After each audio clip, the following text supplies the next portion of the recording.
Hey guys, welcome back to the channel. Hiking the Narrows at Zion National Park is such a unique experience that if you can do something like this, I cannot recommend it enough. I'm going to try and keep this video really concise, but it's going to be a little bit longer than our normal travel videos because there's a lot to unpack here. And I'll also be covering a lot of the rule changes from pre-COVID to what we're living in right now. Stay tuned after the video. We'll come back, talk about all the details, everything you need to know, and answer some Q&As that you guys sent to me through Instagram.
Alright guys, hope you enjoyed that video. I wish I had more footage, but as you're hiking through the Narrows, it's really difficult to stop and think, let me bust out my camera, take a video of this. Did my best at the time. I'll definitely make sure that when I go back and do it again, this time I'll continue to go straight. I'll get some additional footage for you guys to see what the Narrows looks like. With that said, let's jump straight into the video, the details for the Narrows at Zion National Park. First thing to note is that the only real all trails trail for the Narrows is one that goes top to bottom as opposed to bottom to top. What does that mean? So when we go on all trails, we see here that there is a way that you can actually start from the very top or the north end of the Narrows, rappel your way down overnight or extended day, and then hike your way all the way into the actual park where normally the majority of people would show up in the shuttle to do the hike. This specific route requires a permit, and this is not nearly a common route that people take. So as I said, there's no actual all trails post for bottom to top. This is where Joe's guide to Zion National Park, which a lot of Springdale folks have recommended to me, comes into play. Rated moderately strenuous river hiking. It's not too bad. If you're somebody who consistently rolls your ankles or is very fearful of that, bring some extra ankle support.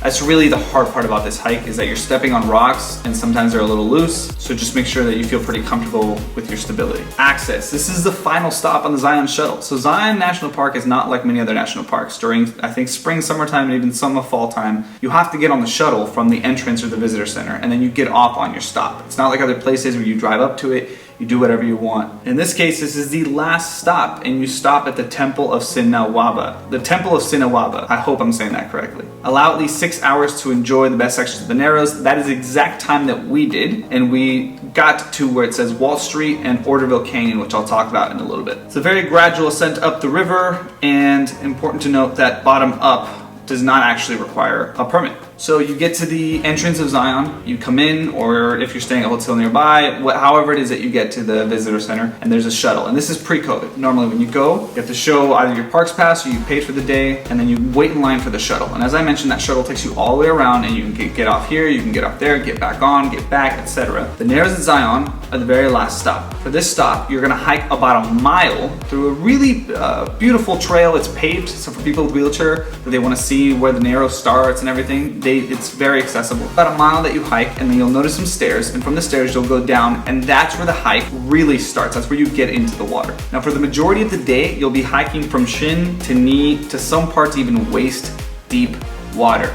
The trail is wide enough where you can choose. There are significantly deeper portions, but you don't have to walk on those portions. You can walk on the more shallow ends. So another tip for you guys is when you get to the Narrows, when you start, it's gonna be incredibly busy. About a mile in is where you start to see people drop off, is where you start to see the people that started with you turn around and make their way back. They got their Insta pic, their Facebook photo, whatever. For the rest of the folks that want to get a full-on experience of what hiking at the Narrows is actually like, you continue on. And at the 2-mile marker, you come across something called Wall Street, which is the start of the Narrows section of the canyon, where you will now be hiking in the water almost all the time. Right after that, you'll pass what is the split, and that split is really the mouth of Orderville Canyon. I'll put the video for that here. You can either continue to go straight, which Joe's guide recommends. I've done that way, it's nice too, but this time we went the right through Orderville Canyon, and you have some really, really beautiful scenery there. It's not too long, you go through some mini waterfalls. It's definitely the most exciting part of the hike, in my opinion, was coming up through here. So from the start of the Narrows, all the way to Orderville Canyon, and all the way back with a lunch break, a short lunch break, that's a 6-hour hike. Why does it take so long? You're hiking in water for a good portion of it, and it's slow. You're not going as quick as you normally may think. So if you're gonna go, make sure you allow enough time, because you're gonna hike significantly slower, and make sure you don't rush and then twist an ankle somewhere in the middle of the Narrows. You definitely do not wanna do that. With that said, I've explained everything pre-COVID in terms of how the shuttle works, how you get to this hike, etc. The last thing I'll leave you with is a flash flood warning. When you go to the visitor center, just ask, what is the warning today? And they usually have a sign, but it's important that you ask, because sometimes there could be rain many, many, many miles north of the Narrows, where water accumulates and then flows downstream. You don't want to be caught a mile into this hike with a flash flood coming your way. I'm not going to go into details of that. There's people who posted videos of that on YouTube. You should look those up. It seems terrifying. And if the flash flood is big enough, you may actually be stuck there. Make sure you call ahead of time. If you're planning a big trip, call a week before, whatever it is, find out, has there been any rain up north, etc. This is usually why late spring, summertime is the best time to go to the Narrows, because they don't get a lot of rain. All right, let's talk about post-COVID, and then I'll get to the Q&A questions from you guys. So post-COVID means that you now have to reserve a spot on the shuttle. You can't just show up, wait in line, get on the shuttle and go. You have to reserve it on recreation.gov. You go to Zion shuttle service, it's $1, but it's extremely competitive to get a seat. It says the non-refundable ticket is $1 USD. Tickets will be available for 1-hour blocks between 6 a.m. and 4 p.m. You can board the next available shuttle at the visitor center anytime during the 1-hour window that you have reserved. Same way when you get back, so you just have to reserve those 1-hour windows. I checked for 3 weeks before we went on this trip, and they were completely sold out. Every day I would log in and see, are there any open seats? Now, if you can't find any open seats and you are like me and you want to do this hike, there are actually private shuttles that will take you. Zion Guru is the one we did, there's Zion Adventure, and a few other ones that I'm sure if you Google you can find. Now the private shuttles will cost you $20 per person, one-way trip. So for the Narrows, round trip, it's $40 to get a private shuttle. There's no other way around it right now. You have to wear a mask. You either have to reserve the Zion shuttle for $1 if you can, or you pay for a private shuttle. It's unfortunate, but that's the world we live in right now. Let's get to the Q&A part of this video. How high is the water? That obviously depends on the time of the year that you go, but I would recommend during summertime is when it'd be the lowest. The deepest you'll get, even within the first 2 miles, is gonna be waist deep. There's about 2 spots where it gets waist deep. Most of it's gonna be up to knee level at most. Do you recommend this hike? Hands down. I've never done anything else like this kind of experience of hiking in the Narrows, on the water, off the water. It's very unique, and as a pro tip, I have done the subway, which you need a permit for, at Zion, which you also canyoneering your way to the river and then river hiking to a really cool place called the Subway. You can check some of those photos out on my website. You have to sign up for a lottery permit for that. What about shoes? So this goes in line with a separate question about equipment. You can wear, it's weirdly tough. I saw a lot of people wear normal Nike shoes, and I don't know why you would do that and ruin your $120 shoes. You can wear open sandals. I don't recommend, because sometimes the rocks are slippery. Outside of the visitor center is Zion Outfitters, and they rent you for $26, I believe. The water shoes, the water socks, and the hiking stick. That's it. that'll be the best decision you make if you're gonna go on this trip and you don't have the right shoes for it. Don't take your Nikes, you know, whatever it is, your flip-flops. It's not worth it, especially if you definitely want to go 2, 3, 4 miles into the hike. Do you need a permit? As I mentioned earlier, you only need a permit if you're doing it from the top to the bottom, not from the bottom to the top. And that is it for this one. If I forget anything, I'll make sure to include it in the details section below. If you have any questions, feel free to reach out, leave a comment on Instagram, send me a message. I'll do my best to get back to you with any info I have. And share this video if you think it'll help anybody who's thinking of going to Zion and might want to check out this hike. With that said, guys, stay tuned for some more videos at Zion. Make sure you check out my website, the travel page. The albums from this trip are going to be uploaded within the next week. You'll see some awesome photos. Might also encourage you to check out certain trails that maybe you wouldn't check out otherwise. www.beautyiswild.com.